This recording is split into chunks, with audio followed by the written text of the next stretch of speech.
नमस्कार. निवडणूक तोंडावर आली असताना सत्ता पक्षाचे 3 कारभारी निवडणुकीनंतरही आपला दबदबा कायम राहावा या खटपटीत टोक गाठत आहेत. मराठा, धनगर, ओबीसी आरक्षण प्रश्न, शिवपुतळ्याचा प्रश्न आणि नव्याने झालेले एन्काउंटरचा वाद यातून सत्ता पक्षाला ठाकरे, पवार आणि काँग्रेस विरुद्ध लढायचे की आपसातच हे ठरवता येईना. गृहमंत्री अमित शहा एकीची बैठक घेऊन गेले खरे, मात्र त्यांची पाठ फिरताच अपमानजनक वक्तव्य वाढले आहेत. अजित दादांना हे लोक बाहेरचा रस्ता दाखवतील हे ठाकरेंचे शब्द सत्तेच्या तंबूत खळबळ माजवत आहेत.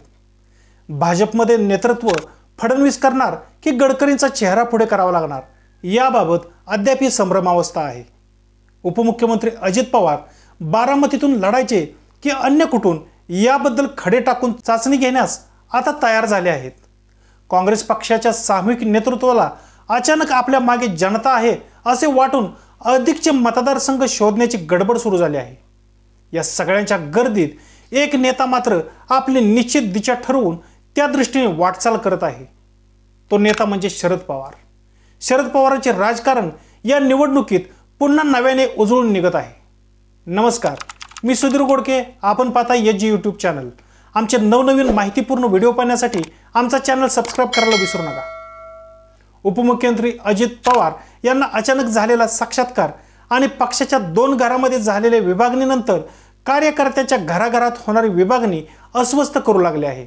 हे मान्य करणे म्हणजे यशवंतराव चव्हाण सेंटरमध्ये आक्रमकपणे साहेबांचा निर्णय मान्य करा असे सांगणारे अजित पवार हे नव्हतेच असे मान्य करायला लावणारे आहे. धर्मराव बाबा अत्राम यांना त्यांच्या कन्येने आव्हान देणे आणि नरहरी झिरवाळ यांना त्यांच्या पुत्राने आव्हान देणे दादांना अस्वस्थ करून गेले आहे. राज्यातील अनेक काका पुतण्यांचे वाद जनतेने अनुभवले असताना दादा अचानक असे दयाळू कनवाळू भूमिकेत आलेले पाहून कोणीही आश्चर्यचकित होईल. पण हा महिमा आहे दादांच्या मार्केटिंगची जबाबदारी घेतलेल्या कंपनीच्या रणनीतीचा. उलटे किंवा सुलटे कसेही असले तरी चर्चेत राहिले पाहिजे हे प्रतिमावर्धन करून देणाऱ्या कंपन्यांची भूमिका असल्यामुळे कडक शब्दात बोलणारे दादा गुलाबी जॅकेटात अवतरले. तर अनाथांचे नाथ अचानक बहिणींचे लाडके भाऊ झाले. प्रतिमा अशाच बदलत असत्या तर लोकांना तात्कालिक राजकारणावरच निवडणुकांना सामोरे जाऊन यश खिशात टाकण्याची सवय झाली असती. मात्र महाराष्ट्राच्या निवडणुका आज ही मुद्द्यावर होतात म्हणून बरे. महाविकास आघाडीचे आव्हान थोपवण्यासाठी केंद्रीय गृहमंत्री आणि सहकार मंत्री अमित शहा यांनी कार्यकर्त्यांना तुम्ही राज्यातील सर्वात मोठा पक्ष आहात याची 2 दिवसाच्या दौऱ्यात जाणीव करून दिली. आमदारांना तुमचे तिकीट निश्चित मानू नका. तुमचे सांत्वन करायला कोणी येईल याची वाटही पाहू नका. पाहिजे तर पक्षाच्या प्रचारातही उतरू नका असा स्पष्ट इशारा देऊन अनेक ठिकाणचे उमेदवार बदलण्याचे संकेत दिले. नितीन गडकरी, देवेंद्र फडणवीस, सुधीर मुनगंटीवार यांच्या नेतृत्वाखाली निवडणूक लढवली जाईल असाच संदेश दिला. प्रत्यक्षात शब्द आपलाच चालेल हेही दाखवून दिले. छत्रपती संभाजीनगरमध्ये अजित पवारांशी बंद खोलीत चर्चा केली. गेल्या आठवड्यात दादांनी आपण धर्मनिरपेक्षता सोडणार नाही आणि इतर धर्मीयांच्या बाबतीत बोलताना वाचळवीरांनी सांभाळून बोलावे असे उघड वक्तव्य केले. दादांच्या संभाव्य दूर जाण्याला शहा यांनी रोखले असे सांगितले जाते. सगळ्या लोकप्रिय घोषणा अर्थमंत्री म्हणून दादांच्या मुखातून झाल्या असताना त्यांना दूर सारणे उपयोगाचे नाही. तसेच भाजपला पुरेशा जागा ठेवूनच शिंदे पवारांना जागा देण्याचे चाणाक्ष राजकारण अमित शहा करू इच्छितात. निवडणुका जवळ येतील तसे भाजपमध्ये नितीन गडकरी यांचे प्रस्त वाढत असल्याचे दिसू लागले आहे.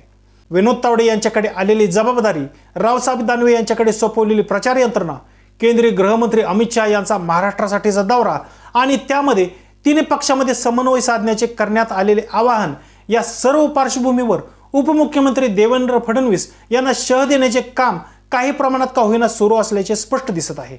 तावडे यांच्या ठिकठिकाणच्या दौऱ्यानंतर विद्यमान आमदारांमध्ये पसरलेली नाराजी, पक्षाच्या प्रदेशाध्यक्ष आणि इतर पदाधिकाऱ्यांनी अनेक मतदारसंघात 2ऱ्या आणि 3ऱ्या फळीतील कार्यकर्त्यांच्या उंचावलेल्या अपेक्षा यामुळे सर्वत्र इच्छुकांची भावगर्दी झालेली दिसत आहे.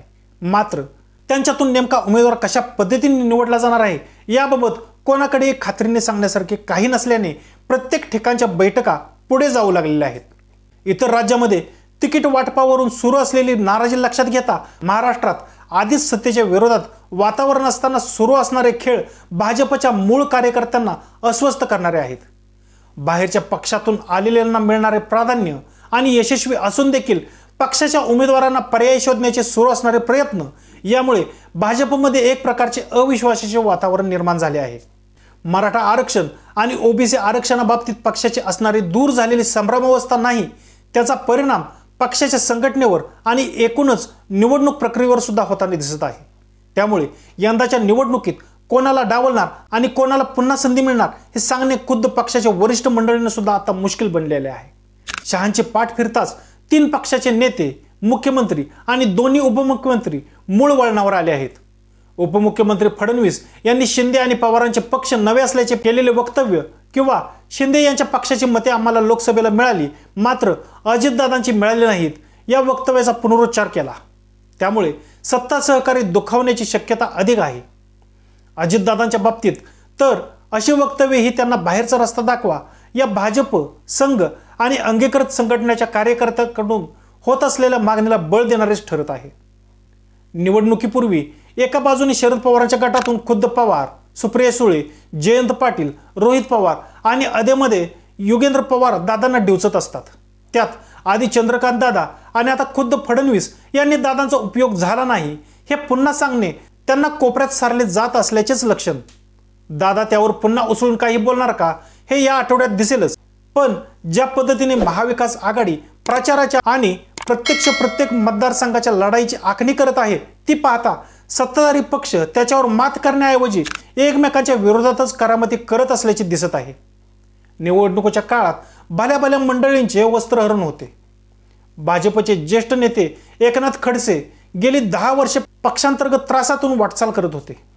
शरद पवार यांनी साथ दिल्यामुळे त्यांची घसरण थांबली. मात्र लोकसभा निवडणुकीच्या वेळी त्यांच्या सुनेला उमेदवाराच्या निमित्ताने खडसेंचे पुन्हा भाजपच्या दारात जाऊन उभे राहणे आणि भाजपने त्यांना टाळी न देणे त्यांच्या प्रतिमेस धक्का पोहोचणारे ठरले आहे. सोनबाई केंद्रात राज्यमंत्री असल्या तरी खडसेंना पक्षाचे दारे बंद करण्यात आले आहेत. त्यामुळे अखेर प्रदेशाध्यक्ष जयंत पाटील यांनी माझा राजीनामा स्वीकारलेला नाही, त्या अर्थी मी राष्ट्रवादीतच आहे असे सांगून खडसे यांनी स्वतःचे हसे करून घेतले आहे. उद्धव ठाकरे यांनी मराठवाडा आणि विशेषतः संभाजीनगर दौरा ज्या गांभीर्याने घेतला ते लक्षात घेता लोकसभेला झालेल्या चुका ते विधानसभेला टाळू इच्छितात हे स्पष्ट दिसत आहे. ठाकरे सेना आणि शरद पवारांचे राष्ट्रवादी यांच्याकडे सत्ताधारी आमदारांच्या विरोधात सक्षम उमेदवारांची इनकमिंग मोठ्या प्रमाणावर सुरू होण्याची लक्षणे आहेत.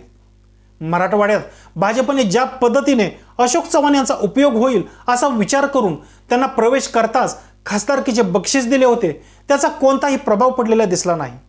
त्यामुळे त्यांच्या बाबतीत एक प्रकारची निराशा आहे. त्यातच खतगावकरांची घरवापसी हा भाजपमध्ये चिंतेचा विषय ठरला आहे. नेमक्या निवडणुकीच्या वेळी सुरू झालेली ही गळती अजूनही सत्ताधारी गांभीर्याने घ्यायला तयार नाहीत. त्याचा परिणाम महाराष्ट्रात वेगवेगळ्या ठिकाणी दिसत आहे. हर्षवर्धन पाटील, समरजित सिंग घाडगे यांच्या धक्क्यापाठोपाठ मधुकर पिचड आणि त्यांच्या पुत्राने पवारांची त्यांच्या घरी जाऊन भेट घेणे, रामराजे नाईक निंबाळकर, महादेव जानकर यांची अस्वस्थता वाढणे या गोष्टी निवडणुकीच्या तोंडावर सत्ताधारी तंबूत खळबळ उडवून देणाऱ्या आहेत. त्याचे पडसादही उमटत आहेत.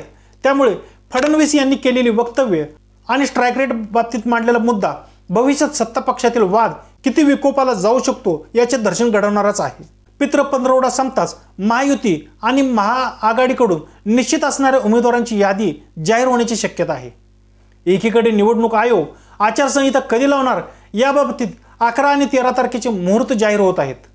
दुसरीकडे राज्यभर दौऱ्यावर निघालेल्या राज्यपालामुळे काही काळासाठी राष्ट्रपती राजवट लावली जाते की काय अशी शंका आणि तिसरीकडे उमेदवार बदलाचे शहांचे वक्तव्य यामुळे घटस्थापनेच्या मुहूर्तावर कोणाचे घट बसतात आणि कोणाचे घोट उठतात याकडे महाराष्ट्राचे लक्ष लागले आहे. पण सत्ता पक्षात माजलेली दुही जास्तीत जास्त जागा आपल्या पदरात पाडण्यासाठी दबावतंत्र याचा कितपत प्रभाव पडतो ते पाहायचे. आता तर ही लोकभावना आहे की महाराष्ट्रात राजकारणाचा चिखल झाला आहे. पुढाऱ्यांनी महाराष्ट्रात जातीजातीत विष पेरले आहे. ओबीसी विरुद्ध दलित असा संघर्ष उभा राहिला आहे. राजकारणात पैसा मोठा आहे. तेथे खोके वाटली जातात, घोटाळे मिटवले जातात आणि प्रचंड संपत्ती कमवता येते हे गुपित राहिलेले नाही. आमदार आणि मंत्र्यांचे स्वीय सहाय्यकही आलिशान बंगले, गाड्या, जमिनींचे मालक होतात. त्यांच्यावर ईडीच्या धाडी पडतात हे जनता बघते आहे. त्यांच्याकडे धनदांडगेपणा, जात दांडगेपणा आणि गॉडफादर यांचे जमते. शिक्षण, आचार विचार, बांधिलकी, साधनशुचिता याला काहीही किंमत नाही. उलट कशीही कसरत करून जो लाल दिव्याच्या गाडीत आणि मंत्रालयाच्या गारव्यात मालामाल खुर्चीवर बसतो त्याचे राजकारणात वजन वाढते, अशाच पद्धतीने लोकांच्या भावना आहेत. या सर्व घटना घडत असताना निवडणुकीच्या या धामधुमीत शांतपणे आपले जाळे विणण्यात गुंतलेले दिसत आहेत ते एकमेव शरद पवार. कागलच्या गैबीपीर चौकातल्या सभेत सदाशिवराव मंडलिक यांची आठवण काढणे, सांगोल्यात गणपतराव देशमुख यांच्या कुटुंबात एकोपा साधणे, विजयसिंग मोहिते पाटलांच्या पाठोपाठ हर्षवर्धन पाटील, रामराजे निंबाळकर यांना खेचून आणणे असे अनेक चमत्कार त्यांनी घडवून दाखवले आहेत. अशा काळात नुकतेच एक नेते शरद पवारांना भेटायला गेले. त्यांना पवारांनी भेट दिली, मात्र शब्द दिला नाही. त्यांना पाठविणाऱ्या पक्षाच्या ज्येष्ठ नेत्यांना त्यांनी निरोप दिला की आपला एक ज्येष्ठ निष्ठावंत दिवंगत नेत्याचा पुत्र लढत असताना चुकीचा संदेश जाईल असे काही घडू नये अशी जबाबदारी पार पाडा. माणसांना जोडणाऱ्या पवारांचे आगळेपण यातून दिसून येते. निवडणूक काळात गर्दी अनेकांची होती, मात्र अशा गर्दीत आपल्या हक्काची माणसं हरवून जाऊ नयेत अशी काळजी पवारांनी या प्रकरणात घेतली. राज्यातील सर्वच नेते आणि पक्षांनी आपली मुळं विसरू नयेत हा पवारांचा संदेश मार्गदर्शक ठरावा. आपला विचार आपल्या पक्षात तर राहिलेला शिल्लक दिसावा इतके जर या निवडणुकीत जपले गेले तर ही निवडणूक यशस्वी होईल असं वाटतं. तुम्हाला या सर्व घटनेसंदर्भात काय वाटतं नक्की कमेंट करून सांगा. आमचा एपिसोड आवडला असेल तर नक्की लाईक, शेअर आणि सबस्क्राईब करा. धन्यवाद.